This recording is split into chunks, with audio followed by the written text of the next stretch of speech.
Hello YouTube, this is Morgan Airspeed Prime here with my next Avatar novel review. This time out I have an early non-spoiler review for Avatar The Last Airbender Chronicles of the Avatar Book 3, The Dawn of Yangchen. So yeah, my copy shipped out early, got it early, managed to read it in full today, and I'm going to give you my initial impressions on the book. So I literally finished reading this like 20 minutes ago.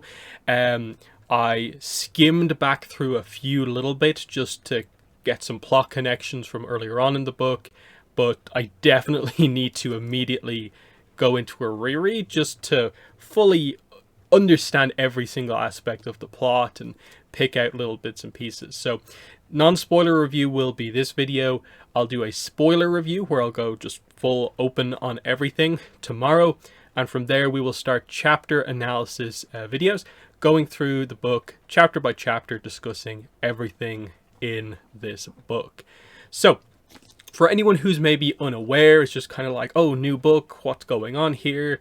How does this connect to the Kyoshi books? Like I said there, since the second Kyoshi book came out, information came out that, oh, it's now under this title. The books are Chronicles of the Avatar. That's the title for the overall series of novels. So the first two books, Rise and Shadow of Kyoshi, are book 1 and book 2. Dawn of Yangchen is book 3.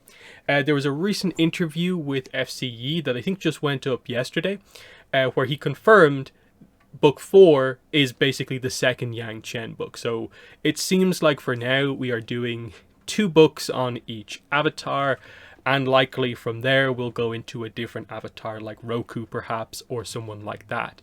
So very interesting that we now also know more about just the series in general. But let's get into this. First of all, just the book itself. This is the standard edition. There are, I believe, 2 other exclusive editions. There's a Barnes & Noble's edition, which does have exclusive art, and I think a deleted scene, I think they said that would have. And then there is what seems to be like an in-store exclusive version that has like a poster jacket cover. It's the same image, it's just slightly edited to be a bit more graphical on like the front and back.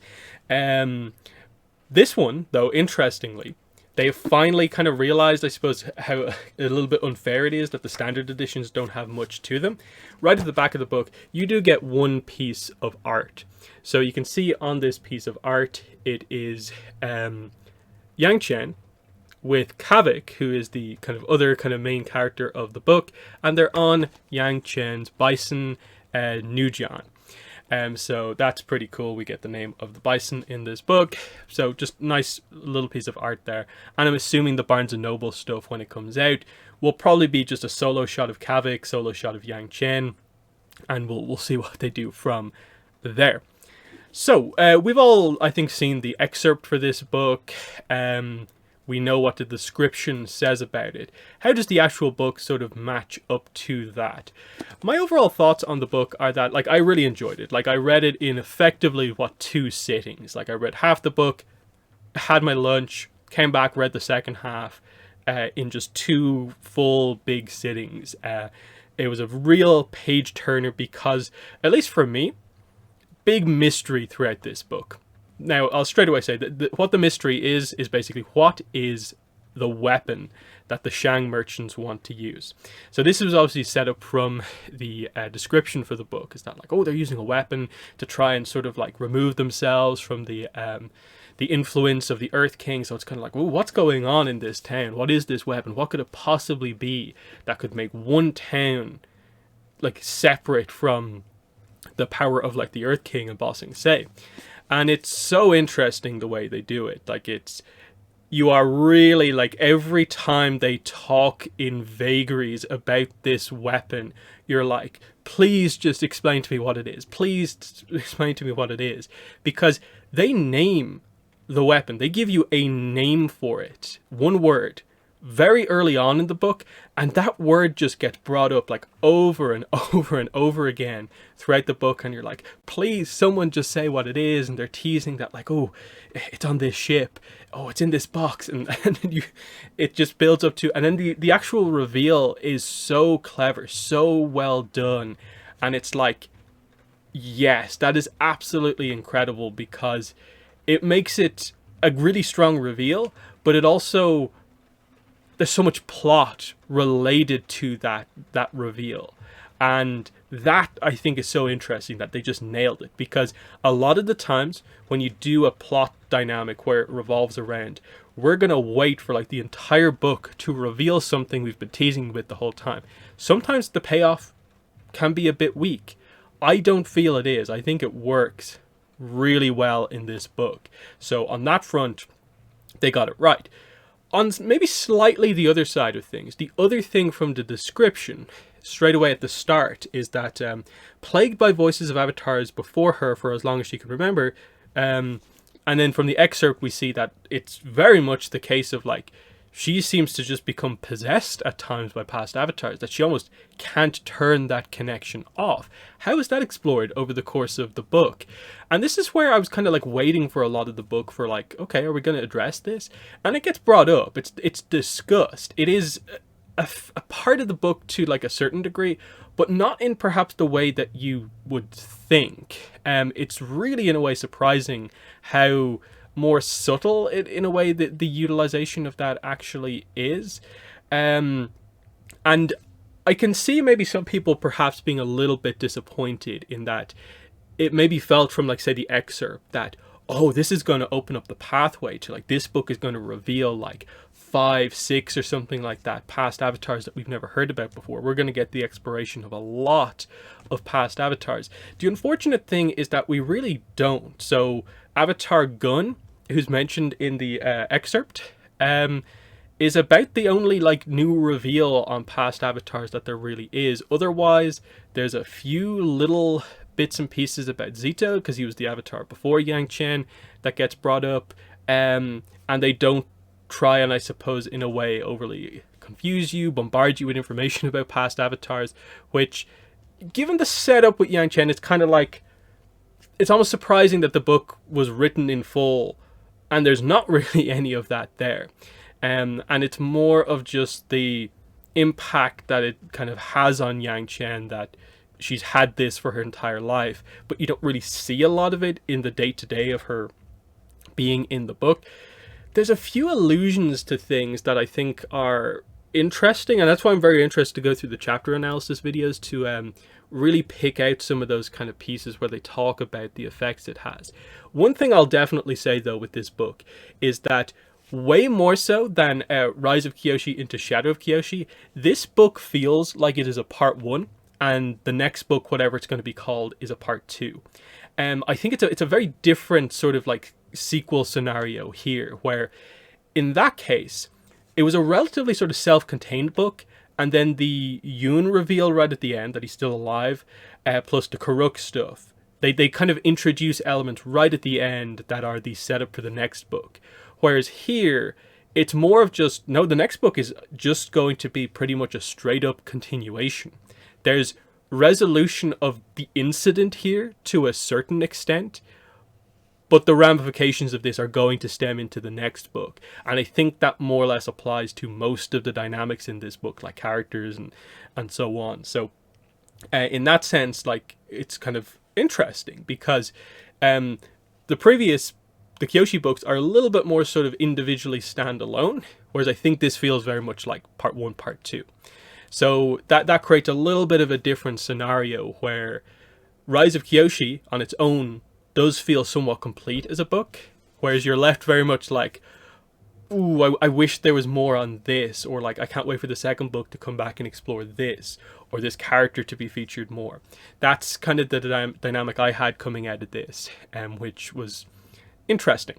Because I perhaps maybe expected that would maybe be the approach that they have here, where each avatar gets 2 books, one as like an introductory book, and then the second one a key event in like a different location. But here it looks more like they'll do a kind of more or less direct follow-up. Now, I think there's still room where they can maybe do a little bit of a time skip type thing, but it does feel like there's a little bit of a time pressure of like, it probably has to take place very shortly after the end of this book.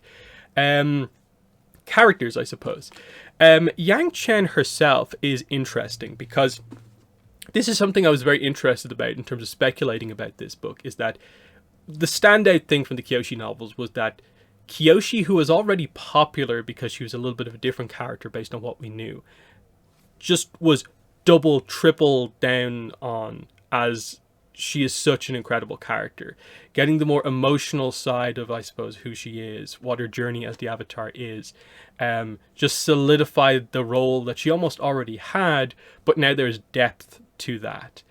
I'm not sure if a lot of people who are so into Kyoshi are necessarily going to be like, oh no, Yangchen's my new favorite character.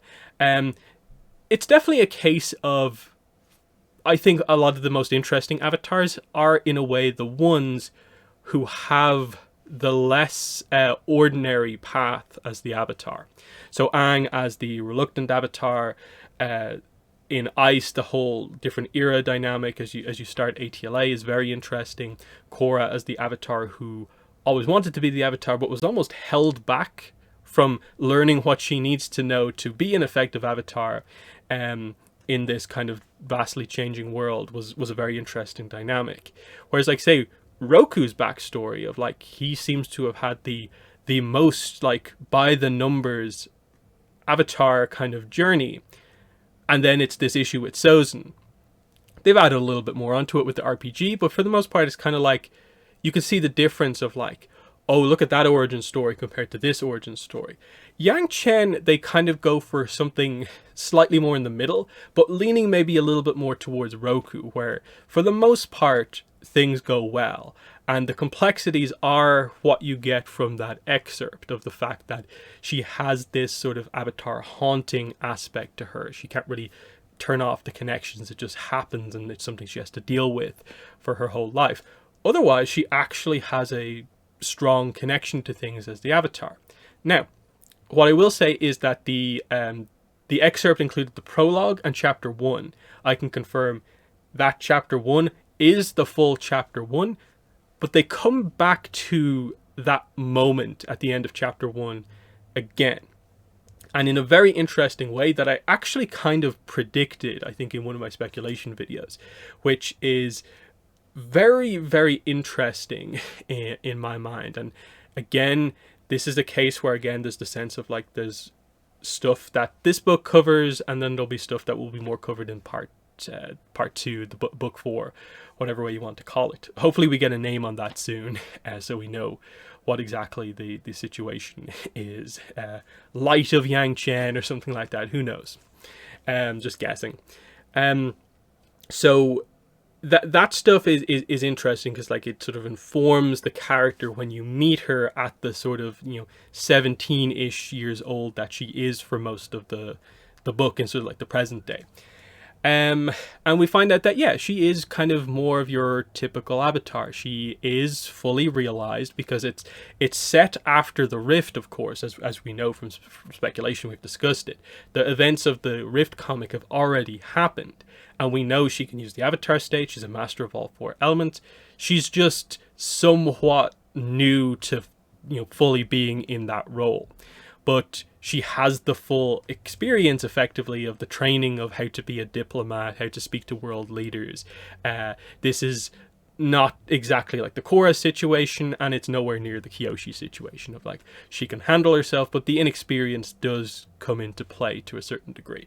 Of, like, the Zito dynamic is more of a case of she's dealing with a lot of high-up business people, and because she's an air nomad Avatar, they're like, well, you're the Avatar, so you probably don't know a lot about it, but you're an air nomad Avatar, so you especially don't know a lot about business.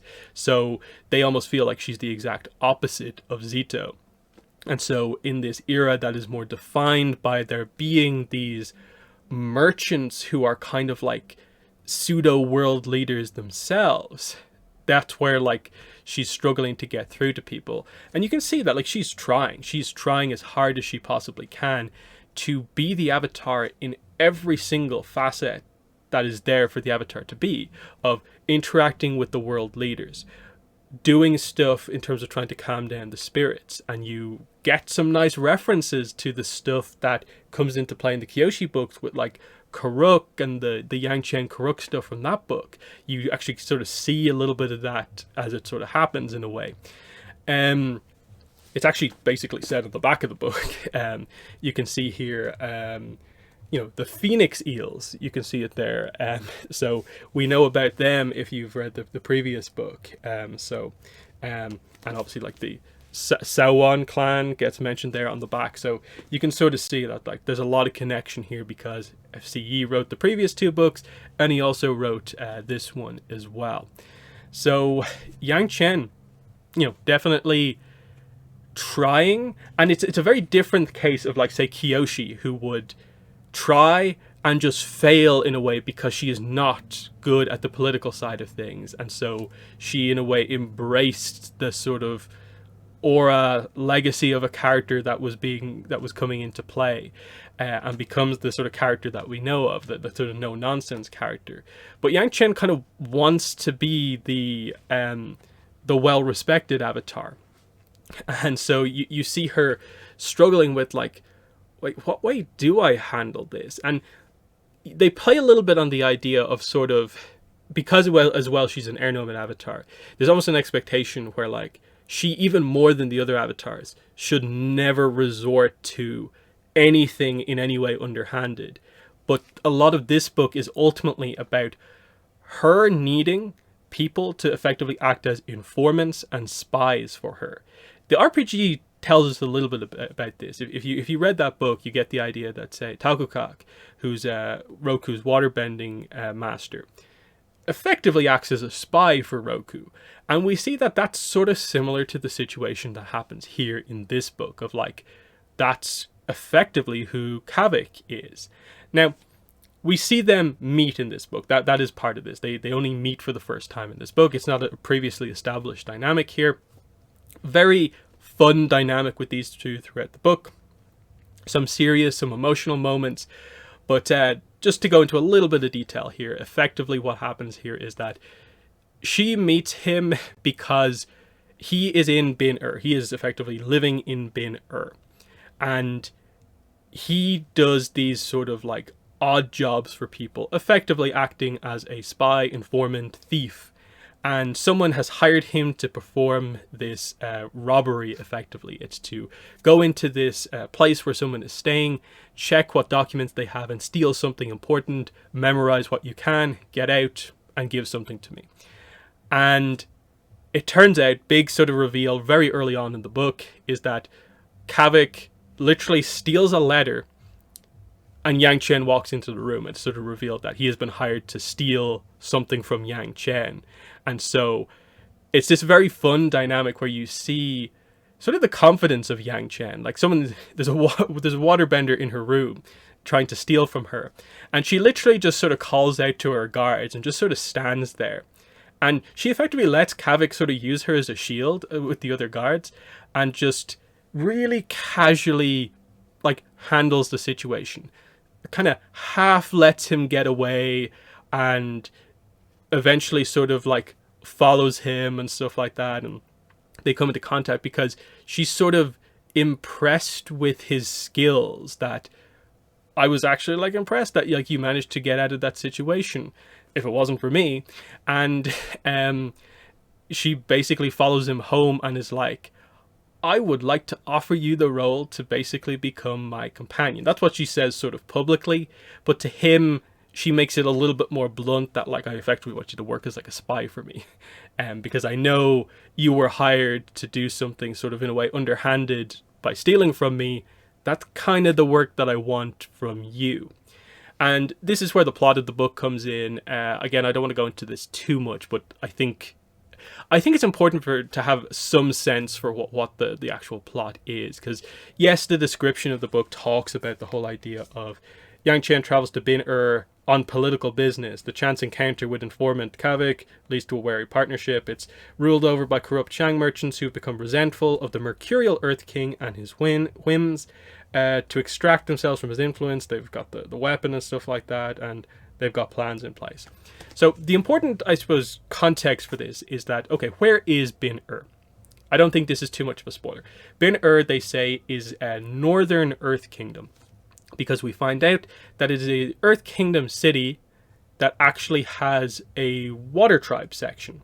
So it's a kind of combination Earth Kingdom water tribe place that, because of kind of political, economical issues going on at the time, there are a lot of people coming from the north to try their hand at making a life for themselves in the Earth Kingdom. And so this, Shang merchant run city, which is an important,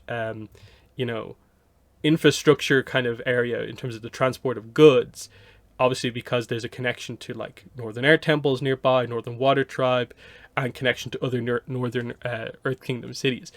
They go into detail about what the whole Shang situation is, without full on revealing the whole thing. Effectively, they go into this big event that happened, I think, 8 years prior to the events of this book, that effectively resulted in a lot of the nations having issues with each other. And the only real way to resolve them, because peace talks were not able to really happen, was for this kind of construct of the Shang merchants happening, that the nations were not in contact with each other. So what if we just have these sort of like neutral parties who are like powerful kind of merchants act as the kind of intermediaries between the different nations? And so this is why the Shang merchants have power in places like Bin Ur, and they reference a few other locations, including one or two that we've heard about before. And so that's the kind of point here of like, oh, the Shang merchants feel they are in a powerful position. They consider themselves pseudo-world leaders. And so the plan here of like trying to extract themselves from the rule of the Earth King is obviously they're effectively under the thumb of the leadership of effectively the main three nations, because of course the air nomads are peaceful, so it's effectively Fire Nation, Water Tribes, and Earth Kingdom all can effectively shut down the Shang merchants if they feel this what they have solved in the past isn't needed to be solved anymore. And so they all have power because of this. So how do we keep that? We need to become sort of, in a way, independent. So the idea of using the weapon comes into play. And so the basic idea is Yangchen is there on political business, which is effectively to negotiate and try and fix things there, because there's issues happening here. People are struggling, even though the Shang merchants are doing very, very well for themselves. And it doesn't seem to go very well. She can't quite negotiate with them properly, in part because they're not giving her a lot of respect. They feel that because she is so young, they can just sort of dismiss her as like, effectively almost, we have more power than you do as the Avatar. And because the Avatar is more of a diplomat, political figure in that sense. Because most Avatars are typically hesitant to go all in kind of guns blazing. And this is where the whole spy aspect comes in. So she decides like, okay, the only way I'm going to get any leverage here is to basically be like, hey, I know you're up to no good. I know you are basically doing more than the official agreements allow for.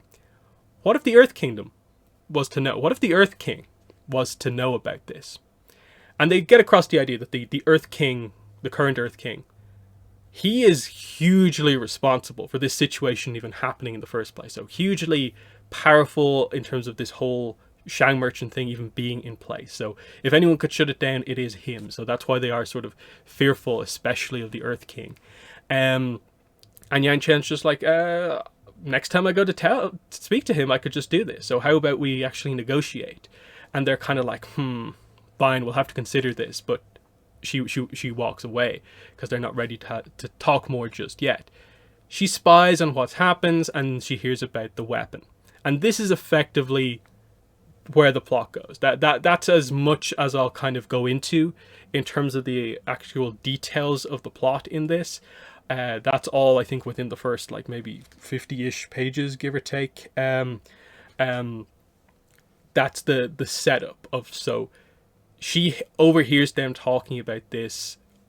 At this point, the weapon gets a name. without any sort of specificity as to what exactly it is.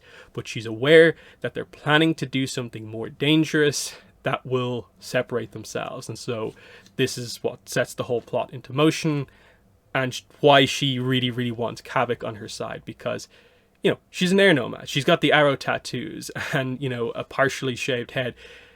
She's noticeable. And even though she can do disguises, she's still somewhat noticeable. She needs someone else with her to help and to be able to spy and to go undercover into areas that she can't. And so we get a little bit of an exploration into, like, say, other people, other Shang merchants in different regions. And, you know, this is where some of the bigger plotting comes into play about, you know, the history of this weapon, and, you know, which Shang merchants are actually responsible for it and which ones aren't, who are the ambitious ones who are just trying to keep their power. And you see, like, some of the characters get introduced here. I won't go too much into detail on them here, but just to know that there's a sense of, like, they feel a little bit like the sort of Janju Chamberlain Hui stuff, a little bit, that sort of like politicking, but of course they're more businessmen kind of focused style thing. There's also a slight element of, like, say, Lady Huazo from the second Kyoshi novel. One of the female Shang merchants feels a little bit sort of like her in terms of her kind of plotting and scheming. So that all kind of works pretty well. And yeah, like, I will say, like, it's there's a lot of build. There's a lot of build in this book. I thought it was interesting the whole way through, but if you're maybe wanting there to be sort of like big bombastic things happening every couple of pages, they do just about enough. But for some people, I could see them maybe perhaps being a little bit like, you know, get to the show. I was fine with the slowish build, because you had to introduce Yangchen effectively to us, characterize her on a more day-to-day basis. You had to introduce Kavik to us, and he has his whole situation. He has a bit of a backstory himself, which is kind of important, and you see the sort of similarities in a way between the characters, and in a way, like, why they do end up coming together and working quite well together on this mission. And that's what I like, is that Kavik feels important in this as well. He's not just some throwaway minor character. No, he gets a bit of a backstory himself. He has his own motivations of, like, sure, working for the Avatar is a great thing, but he's also aware that, like, he has other things that he wants to do that maybe working for the Avatar won't quite get him towards because of what has happened in the past and things like that. So I think that's, like, a lot of what I want to talk about in this just early exploration thing. I think if I start talking more, I'll have to get more into details of what actually happens, because once the reveal of the weapon comes out, like, things really get going. Like, there's your sort of, like, you know, what you peak towards, and you just go from there into the sort of finale of the book. It's really, really well done. But like I said, I really want to emphasize that it's one of those things where, like, the book 4, like, I think we're going to be eagerly awaiting news on when the book 4 is coming out.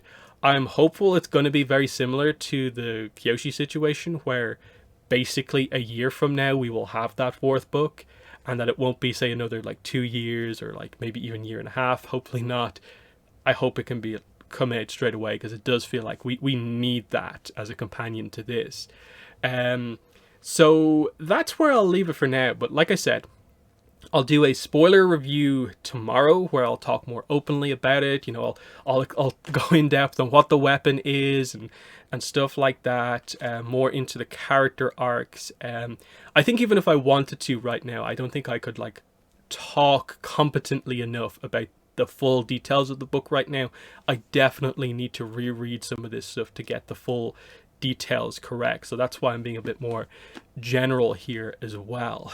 So if you do have any initial questions that you just want answered that maybe aren't too spoilery, definitely leave them below and I'll try and answer them without going into too much detail. But that has been the video. Thanks for watching, and bye.